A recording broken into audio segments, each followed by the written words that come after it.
Hello everyone, my name is Michael SK and welcome back to Chaos Head Noah. We had a fun time at the hospital in the last episode. That was some freaky stuff. I don't even know how to properly describe everything we saw. I mean, we saw just like a wall, like a black wall, completely out of place. And I don't know if it is a wall. Maybe it's like a portal or something, but we just ran away from it. Takumi had no like desire to mess around. And then we came across our favorite nurse who was doing some really suspicious things. Everything's just crumbling around us, it sort of seems. Evening fell on the roof of an old building in Shinsen, the building atop which Nishijo Takumi's container house stood, still as death. It was Aoi Sena's second time visiting it. The first time had been a few days prior, following her encounter with Kozoe and Takumi and Center Guy. She had gone on to tail the boy in secret. Through this, the location was set in stone in her mind. Oh, so are they gonna infiltrate?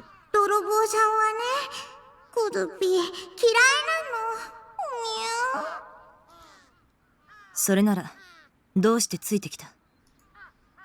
Senna regarded Kozoe in a cold manner, refusing to even turn around to view her sagging shoulders, nor her long face.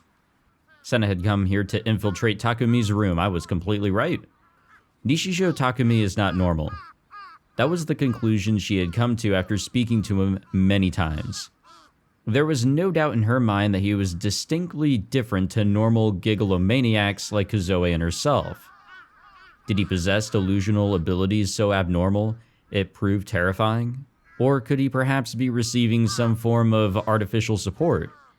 Regardless of which it might be, the uncertain nature of Takumi greatly bothered Senna. Well, there's a lot of things about him that bother me, but as of the current moment, she was searching for a man known as Hatano. There was a very real possibility that Nishijo Takumi had some kind of connection to him. I don't think I've heard that name. She had no conclusive evidence of this. But through investigating even the most lightly suspicious things with her own eyes, the possibilities would be torn down one by one. And with such methodology, she would find her target with absolute certainty. That was Senna's creed. The door had a padlock attached to it. With a slight scoff, she swung down her D-sword that she had preemptively reel-booted. Well, that'll do it. The padlock was effortlessly smashed to pieces. Wouldn't it have made more sense to have like a delusion reel-booted that the padlock was unlocked? Senna had already confirmed that Takumi had been heading from school toward the station with two of his friends. However, even if he were to find out, it would make no difference to her. When it came to attaining her goal, Senna had no qualms with others coming to detest her, or even being reported to the police. Oh, what they're about to find is a lot. Like, just everything here in the background, just all of that. She opened the door and stepped into the room. Senna could only grimace at the disastrous cesspool of a room. The endless piles of trash formed a groan from her mouth. Say what? なんで楽しそうなんだ、小杖。靴は脱いだ方がいいのかな? I'd probably, keep your fucking shoes on in here. With a sigh, Senna ventured deeper into the room, shoes still adorning her feet. お人形さんいっぱいなのら、たくみさんって変態さんだったんだ。すごいな。Paying no heed to Kozoe, who seemed oddly impressed, Senna stood before the PC. She turned the power on without hesitation. She scoured the desk with her eyes as she waited. Furrowing her brows, she picked up a sheet of paper that had been left on the desk, an essay.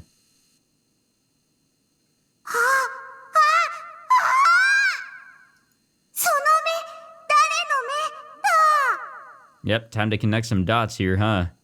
Kazoe had peeked at the essay from behind Senna's back, and she was now jumping up and down in excitement. やっぱり、たくみちゃんがその目誰の目の人だったのら。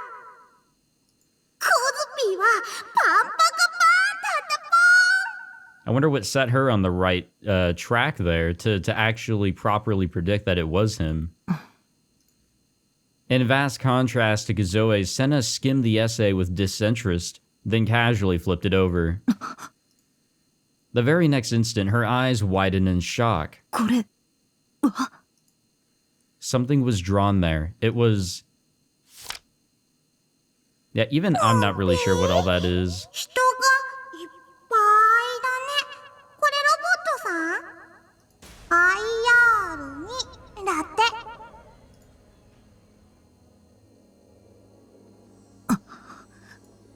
セナさん The sound of gritting teeth escaped from Senna's lips. Her expression was far more grim than usual, and the hand holding the essay trembled with anger. そうか西条が IR2 を生み出した張本人か What the fuck is IR2? Her voice forcefully stifled, she crushed the sheet of paper in her fist. Yeah, let's leave behind some good old evidence, even more than the padlock. I'm not even sure what IR2 is. What is this? What does all this mean? What does this confirm? I left the nurse's station and stumbled around the hospital, my mind buried in fog. I was doing everything in my power to avoid thinking about what I'd just seen. Before I knew it, I found myself standing at the landing of the staircase, with Misumi-kun gazing outside by the window. どうしたタク？汗びっしょりじゃねえか。顔色も悪いし。あ、顔色悪いのはいつもか。もしかして走って探してたのか？そりゃバテもするぜ。無茶するね、お前って。I wiped my sweat away and tried desperately to feign composure. リミと岸本、見つけたぜ。Despite what he'd said, I couldn't see either of them. Then for some odd reason, he pointed outside the window. あそこだ。Once I caught my breath, I approached the window. I could see the outpatient ward from it. The outpatient and hospital wards were separate buildings, accessible through a corridor connecting them. They weren't all that far apart, though. The hospital ward had many floors, and the landing I was on looked slightly down on the roof of the outpatient ward. On that roof, shrubbery sporting red flowers formed a makeshift garden, and it seemed to be a place where patients went to relax. In the center of the garden, I could see Rimi and Ayase. Ayase was wearing pajamas, and she was discussing something with Rimi. Those two shouldn't know each other, right? なんか妙にシリアスに見えねえか。It almost looked like they were glaring at each other. Suddenly, Ayase closed in on Rimi and slapped her right across the cheek. Even from where I was standing, I could tell that she hadn't held back one bit. Ayase then walked away from Rimi. She was heading in the direction of the passageway, so she was probably going back to her hospital room. 今ビンタしたよな。I nodded. Even after being left behind, Rimi didn't move an inch. She simply stood there. あの二人ってトラブル抱えてんのか？ If there was, I knew nothing about it. I readily went along with Misumi-kun's proposal to pretend like we'd never seen what we'd seen. We then decided to leave Rimi to her own devices and return to Ayase's room. The state of my body had mostly recovered by now, and God's gaze had vanished. It was to the point where it felt like that horrible sickness I'd been feeling had never, ever been there in the first place, because what if he was actually never feeling bad? It was all a mental thing. Misumi-kun let out a sound from in front of me. I looked up in response, only to see Ayase walking over to us. Her head hung slightly limp, and her gaze pointed downward. Her steps were slow and lacked any energy. Her face was very pale, and her expression was, well, to no surprise, intensely somber. We had somehow managed to bump into Ayase right in front of her hospital room. よ、岸本さん。Misumi-kun gave the most eloquent greeting possible for him, to which Ayase raised her head in surprise. Huh, alright.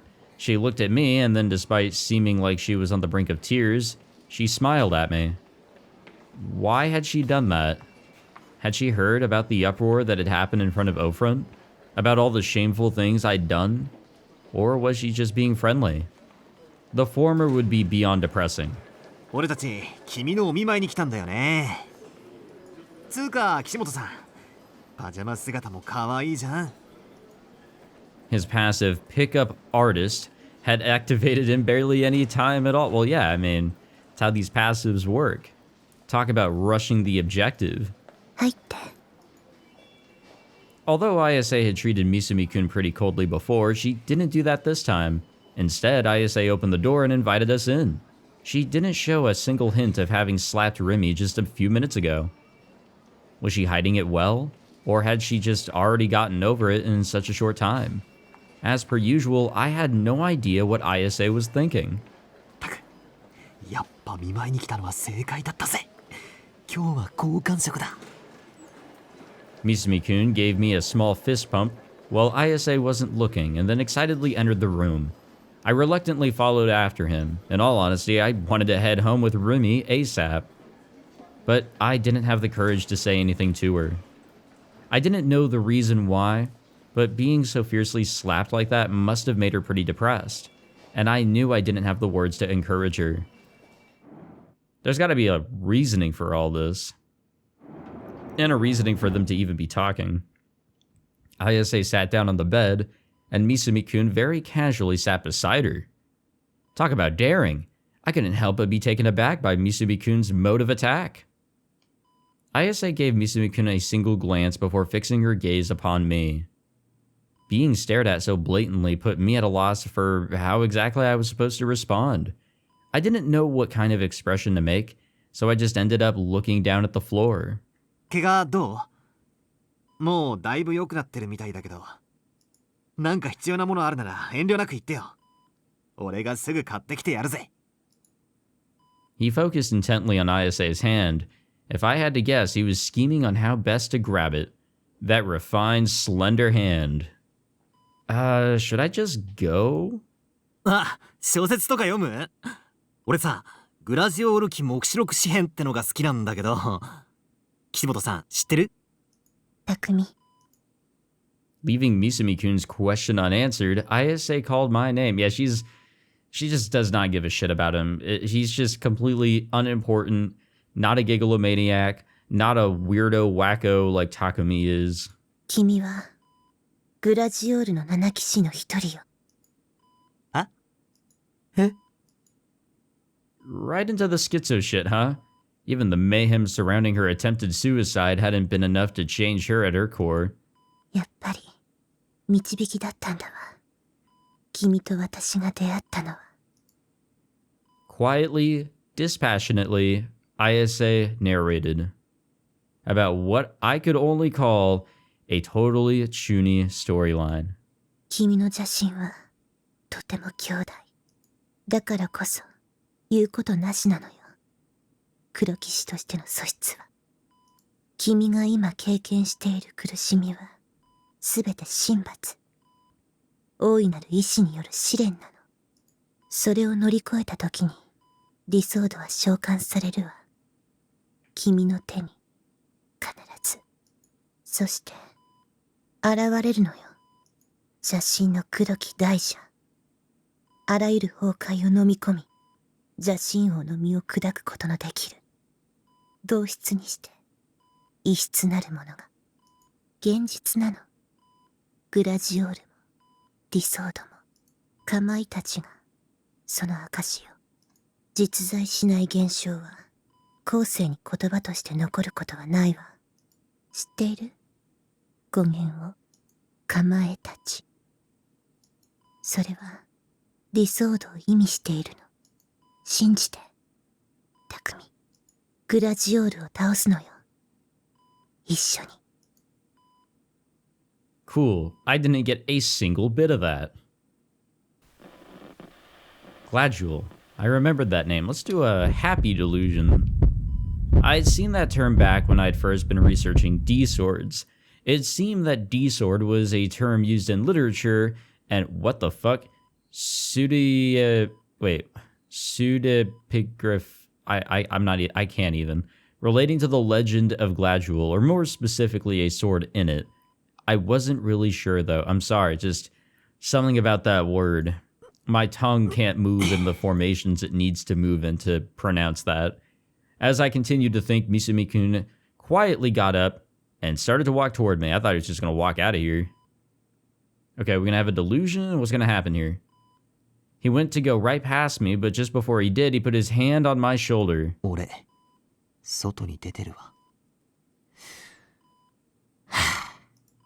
タク、押し倒しちまえよ。俺の読みじゃ、岸本はお前に脈ありだぜ。え？ Okay, now is it delusion time? What are the point? Like, we've been making these choices, whether to make a choice or to choose a good or a bad, but nothing really comes out of him sometimes. Flashing me a mischievous smile, he left the room, and of course that meant that the only ones left in the room were me and Ayase. There we go. Oh yeah, we're in a delusion now. Silence. Despite having been going on and on about all that schizo shit mere seconds ago, Ayase now hung her head in complete silence. Her hands gripped the hem of her shirt as she rolled it up toward her and then straightened it back out again. Then toward her, then back again. I guess I had to say something, but I had literally no idea what the hell she'd been talking about. Oh, here's an idea. Since I'd come here to visit her in the office, I could give her a few words of sympathy about her condition and call it good. But considering she'd been put in the psych ward, I couldn't exactly just ask about her condition. Sure you could. What was I supposed to do? If I knew it was going to be like this, I would have just left with Misumi-kun. Takumi. Hearing my name made me jump. Ayase raised her head and then held out both hands to me. 来て。こっちに来て。 Unsure of what she would do if I refused, I took a very confused step toward the bed. もっと。 Urged on, I took another step. Our hands touched. Then, taking hold of them, she swiftly pulled me in. She lowered her head once more. She stared intently at my hand. 君は私を救ってくれた命の恩人よ。 I mean, that is true, we kinda did save her. But she wouldn't know that, right? That wasn't true at all. I just saved her by chance, nothing more. Not to mention, I didn't even know whether I'd actually created that flower bed in the first place. ありがとう。 Ayase's voice was shaky. Was she crying?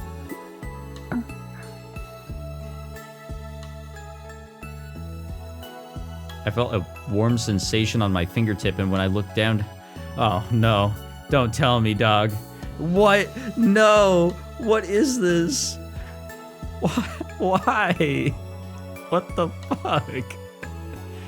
Okay, I'm sorry, but like...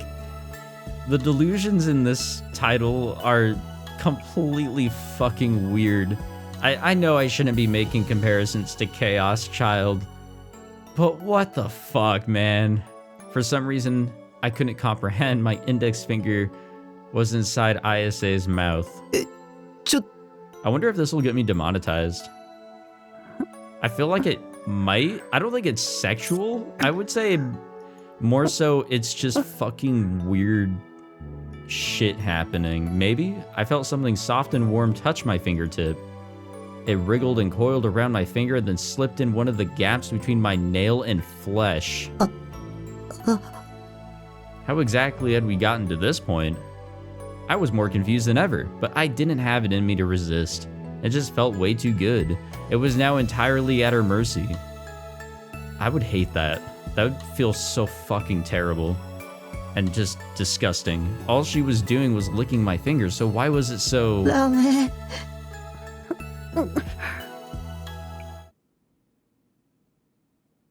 The pleasure suddenly switched to sharp pain. Ayase had bitten my finger hard.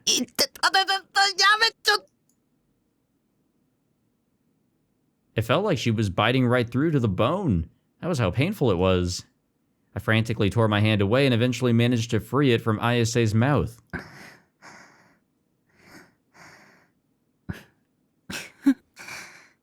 Her bewitching laughter filling me with fear. I quickly went to check the bite wound on my finger. It shone with Ayase's thick, slimy saliva. Blood dribbled from the tooth marks, but the blood wasn't red. It was a sinister black. その血の色が黒騎士の証よ。 What the fuck, game? By having a delusion like that, I was somehow able to endure Ayase's insane psychobabble. Yeah, honestly, I'm kind of glad I chose a delusion there. I didn't really want to hear all that. Probably would have rather gone through something like this than all that. Or maybe not, I don't know. I hadn't paid attention to a single word, but Ayase didn't seem to notice. She simply continued to talk about how Gladjewel did this and Wicked Hearts did that, all while having a very serious expression glued to her face. すべてはお告げよ。すでに渋谷に集っているはずなの。7人の黒騎士は。 I'm gonna go on a whim and say we did not miss anything here. あとは全員が覚醒するだけ。急がないと世界は滅びるわ。 It would suck though if this was like the one time Ayase was dropping like major plot point hints and we were just in a delusion. Haha. Oh no, our finger. グラジオールの手によって。 Cool. I don't know what to gather from all that. With both our shoulders drooping toward the ground, Misumi-kun and I descended to the first floor of the hospital ward. 俺、もう岸本のことはどうでもよくなった。これまでの俺のポリシーはな、タク。可愛ければ何でも許してやるだった。けどそりゃ間違ってたよ。あんな強烈なテンパ、俺には受け止めらんねえよ。素直に梢ちゃんだけ狙うことにするぜ。Not exactly sure if I made things any better. I mean, Misumi, or if that made things any better, excuse me. Because I really don't think it does make things better. She's probably even more of a wacko. I mean, Misumi-kun had an actual girlfriend he was dating. お前、マジですごいな。岸本のあの脳みそお花畑の話、よく30分近くも聞いてられるよ。Half an hour? Damn, we were in that delusion for a while. 俺は3分も持たなかった。この俺がだぞ。 Don't ask me. What the fuck? Barely listening to Misumi-kun, I focused on my surroundings as I walked. Oh, excuse me, and then I found a dazed girl standing in front of the outpatient lobby. Rimi. From a side view, I couldn't even see a trace of her usual energy. She seemed deep in thought as she gazed up at the lingering sunset, her hair fluttering in the chilly breeze. Oi! Rimi! Rimi quickly turned after Misumi-kun spoke, her face brimming with surprise, and then gave us a big wave.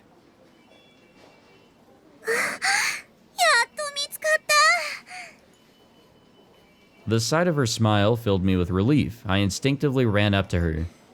Of course, I couldn't exactly bring myself to hug her or anything like that, so that was as far as it went.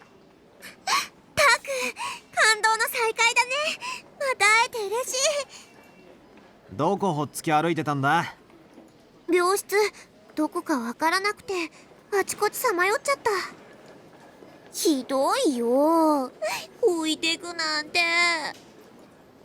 Rimi made a show of pretending to cry. お前が先に行けって言ったんだろ。そうだったね。で、岸本さんには会えた？ As I nodded, I noticed Misumi-kun was grinning very obviously beside me. お前、岸本にビンタされてただろ。さて、何のことでしょう？ Rimi must have wanted to hide that fact, or the fact that Ayase had slapped her. That was why I'd been avoiding the topic and leaving it at that. Read the damn room, Misumi-kun. 隠そうったって無駄だぜ。俺は一部始終を見てたんだ。某家政婦のようにな。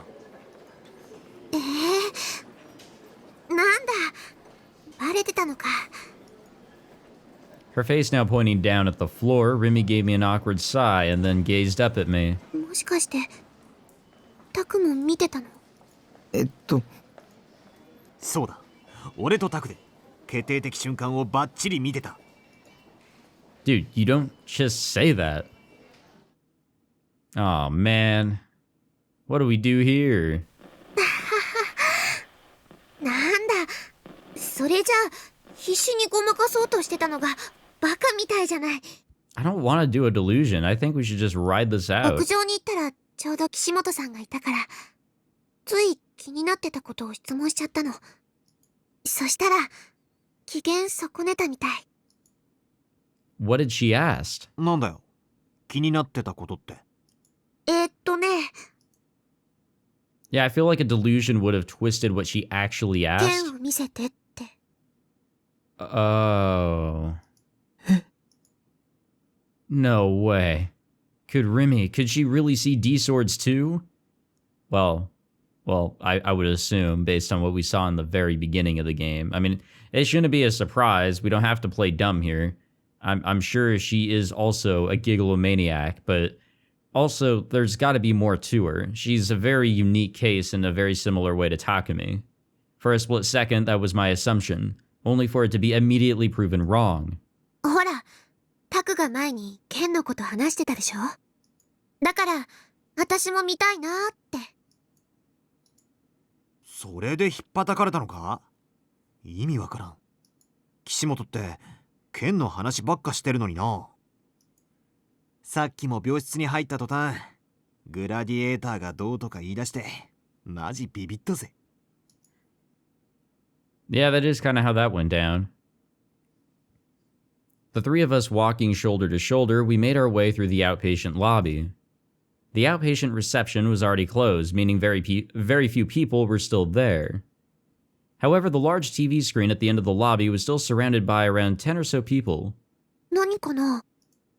また、新しいニュージェネでも起きたんじゃね？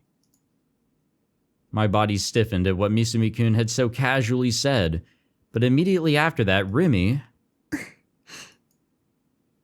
nonchalantly grasped my hand. Thanks to the warmth of her hand, my fear stopped there. The tension in my mind felt like it was melting away. Rimi was my sole support. Rimi gave me peace of mind. Rimi would stay by my side. It might be a little too optimistic, but I felt that as long as Rimi stayed by my side, I could just barely endure any fear that might come my way. Thank God Rimi was there for me.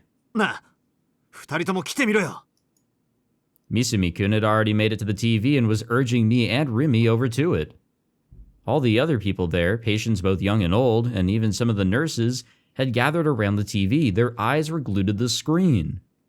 What the hell was going on? Is it another case? The two of us moved to a place where we could see the TV, with me guided along by Rimi's hand. I then timidly turned my eyes to the screen, and when I looked at the captions on the screen, I was completely dumbfounded. I don't think it is a death, or a murder, or whatever the fuck. Oh, no, this is a little interesting. It was a news report announcing the arrest of the NewGen culprit. 繰り返しお伝えします。今日午後3時半ごろ、警視庁渋谷署はいわゆるニュージェネレーションの凶器と呼ばれる渋谷で発生した一連の殺人事件のうち、That's Suo right there. 9月29日に起きた通称貼り付け殺人事件の容疑者を逮捕しました。殺人容疑で逮捕されたのは無職狛枝慎吾容疑者25歳です。容疑については先ほど渋谷署で行われた記者会見の通り、今のところ太田久さん殺害についてのみで、他の事件に関する容疑は今後追及していく構えです。狛枝容疑者は太田さん殺害については容疑を認めており、交際している女性が太田さんにしつこくつけ回され、カッとなって首を絞めた。しかしゾンビだったため死なず、貼り付けにして動きを止めた。What the fuck? Hold on. Zombie. What's that? I wonder. A person that has been resurrected from the dead. Okay, you know, it's just an actual definition of a zombie. Okay. などと意味不明の供述をしています。警察の調べでは、狛枝容疑者には現在交際している女性がいないことが明らかになっており、薬物を摂取していた疑いもあるとみて捜査を進めています。I was in a state of sheer disbelief. The TV screen was repeatedly broadcasting a recording of the suspect being transported by a car. The flashes coming from the mass media surrounding the car made the screen flicker violently.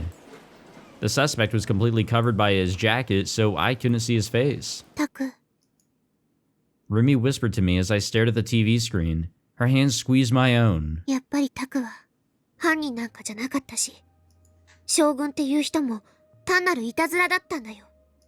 楠木さんだって間違った推理をしてただけ。ね、これで何もかも解決。もう見えない影なんかに怯えることないんだよ。 Wait, did we ever tell Rimi about the whole, like, we might be the culprit deal that Yua was talking to us about in the very beginning? She was right. Since the culprit behind the crucifixion had been arrested, that automatically meant it couldn't have been me. I hadn't been sleepwalking, nor did I have multiple personalities. This proved that I was completely normal, but, hold the phone, put down the remote, sit your ass down. In the very beginning, somewhere, there was a moment when Takumi woke up, and he logged in to an account somewhere, or whatever, under Shogun. This did happen. Maybe, supposedly. And at the same time, it also disproved that I had seen Rimi covered in blood at the scene. It wasn't real. It had to have just been a delusion I'd come up with. It was over. The nightmare that had been tormenting me without end for almost a month was finally over. Being afraid of shadows, being afraid of God's gaze, trying desperately to get a D-sword. None of those things were necessary anymore. But even so, why? Why was there this feeling of unease deep within my chest? Shogun being a prank and the person behind it was just stalking me for shits and giggles. It just didn't feel realistic. But maybe I was only thinking like that because I'd pretty much forgotten all normal logic and reasoning over the last month. My phone vibrated in my pocket. Why did that have to interrupt our lovely thoughts? It was on vibrate, but phones still weren't allowed in the hospital. I let go of Rimi, exited through the front entrance, then pulled out my phone. Hi. Is it gonna be that fucking song? No, who the fuck is this? 誰? I braced myself. You May Pass might have started playing again. I quickly went to check the name of the caller. Is it that same number? No, it's restricted. It was a restricted number. I was hit with a really bad feeling, but when I frantically went to hang up... Uh-oh.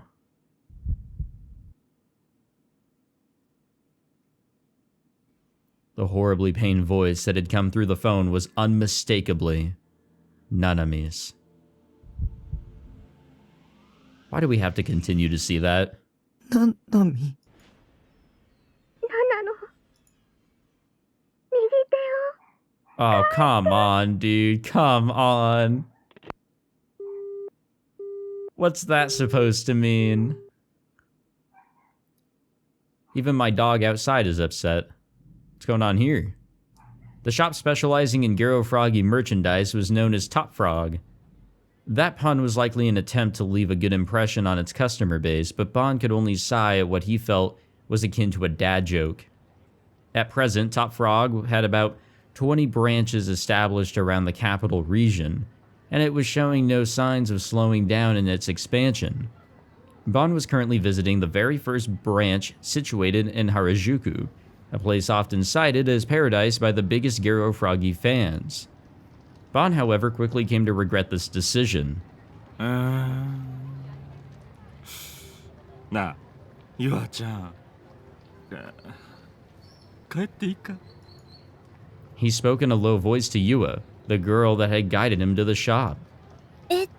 でも、百瀬さんからゲロカエルンを買ってくるように頼まれてるんじゃ。だってよ、おじさんだけ明らかに浮いてるからさ。 That is true. Scores of young people happily trotted along at Takeshita Dori. but the vast majority passed by without even so much as glancing at the shop. That's a lot of frog. Only a few people were standing inside the actual store. Honestly, I wouldn't mind having one of those. I mean, they're fucking weird looking, but still. In fact, aside from Bon and Yua, there were only 3 customers in total, all of which were high school girls. Hey, if any of you guys actually have one, let me know. Let's get in contact, and if you want to give it to me, that is, not just a photo of one, like a real one, like a real physical, like frog, one of those. Like, get in contact with me. I might be down. Due to Bon's unkempt appearance, walking along Takeshita Dori with Yua inevitably served to portray him as a man of obscene intentions, among other things.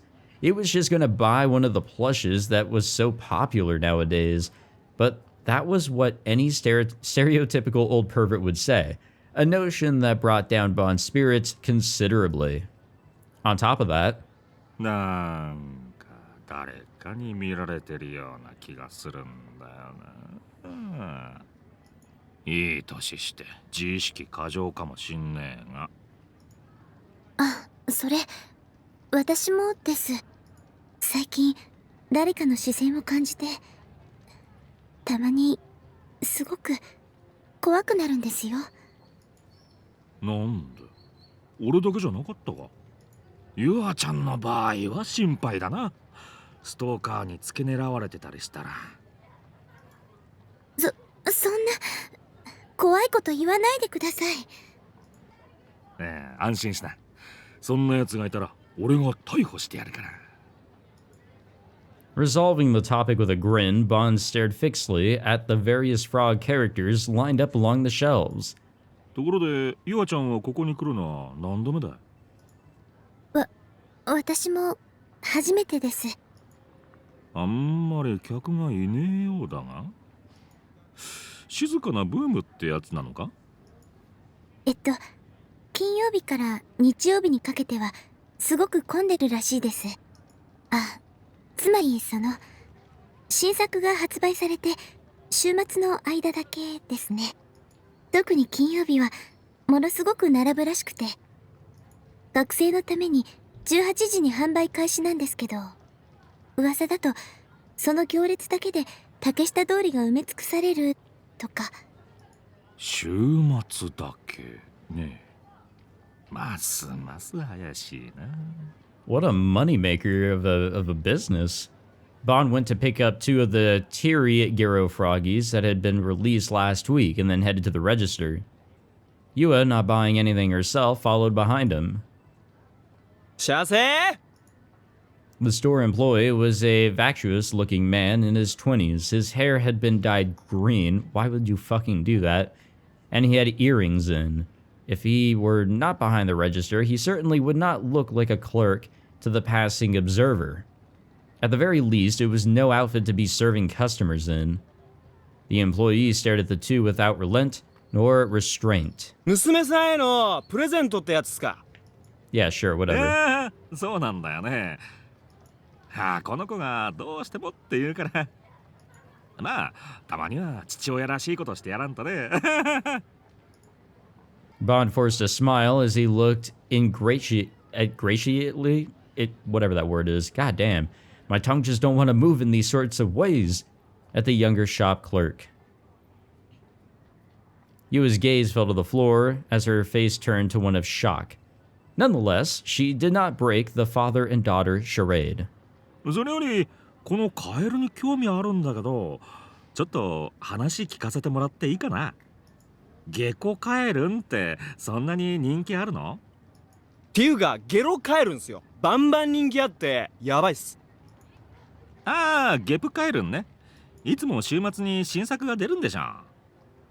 ゲロカエルンだって言ってんじゃんマジで。っていうか新作とかそういう言い方マジやめてよ。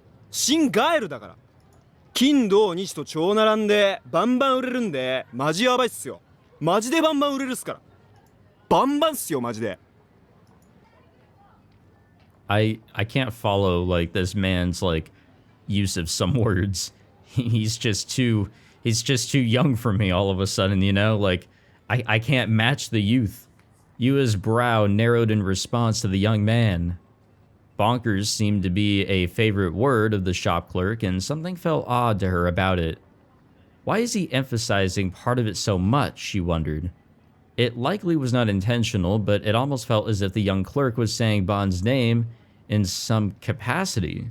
これメイドインチャイナってラベルに書いてあるだけなんだけど、メーカーとかわかる？はメーカーつうかゲロガエルにブランドとかねえし、ゲロガエルンはゲロガエルンじゃね？それで完結してね。おっさん待ち受けんだけど。教えとくと、ゲロガエルンって作ってんじゃねえから。マジバンバン生まれてっから。Oh, you know what? Yeah, there was some emphasis on the Bon and Bonkers when he was saying that shit. Like, it was italicized. Unsurprisingly, the conversation was getting to be too much for Bon, leaving him on the verge of rupture. In order to prevent this, he swiftly ended the conversation, handed over the money, and then left the store with Yua in tow. I mean, it is very weird, the whole idea of it. 店員の教育がなってねえな。今時の若い連中ときたらもうろくに会話もできやしねえ。大体なんだあの格好はもう。そうですね。あ。Yua came to an abrupt halt. She grabbed Bon's suit cuff and pulled him to a stop as well. 見てください、バンさん。どうした？ Yua was pointing in the direction of a white 2-ton truck. It was pulled over on the side of the road, and a number of cardboard boxes were being unloaded from the cargo bed. The boxes were carried one after the other into the back of the Gero Froggy shop. 明日発売になるゲジカエルンの新作か。ゲロカエルンです。ユアちゃん、よく見つけたな。偉いぞ。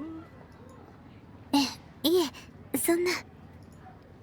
Usually the cargo bed of a truck would have a company name or logo emblazoned, whatever that is, on it somewhere, but the one before Bon and Yua was completely blank.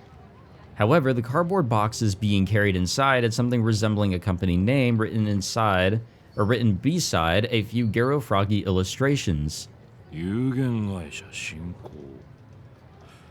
聞いたことあるかい？ありません。となれば困った時のももちゃん頼みだな。Well, back to the office. Frisia or whatever the fuck. Oh, and we get to go back home. Our infiltrated home. Lovely. Alright, well, we can deal with that in the next episode. Yeah, it's hard to say what sort of connection these Gero Froggies have to everything. It's crazy if there actually is going to be some plot relevance with them because, again, I've said this before, I kind of just saw them as like a mascot little thing, even in Steins Gate, so I don't know. And also, I don't even know what to think about Isa anymore. That aside, Rimi talked to her about something. They actually talked about something, and I don't think it's what Rimi brought up. I think she brought up something that Takumi was aware of and something that was somewhat believable. Something that would get his attention, but that's that. Like, it's just something that would reflect back on a previous conversation, and it died out there. There being a suspect that had been, I guess, detained is very suspicious, I would have to say, because what did Takumi see? Was that real? What actually happened? How did the photos of that event happen or get to us one day earlier? Like, there's a lot of questions, and none of them are getting answered. Nothing at all has been answered whatsoever. And that's just how it is. We keep on grinding. Thank you all for watching this episode. If you enjoyed, be sure to leave a like, subscribe, all that fancy jazz. I will see you all in the next one. Take it easy.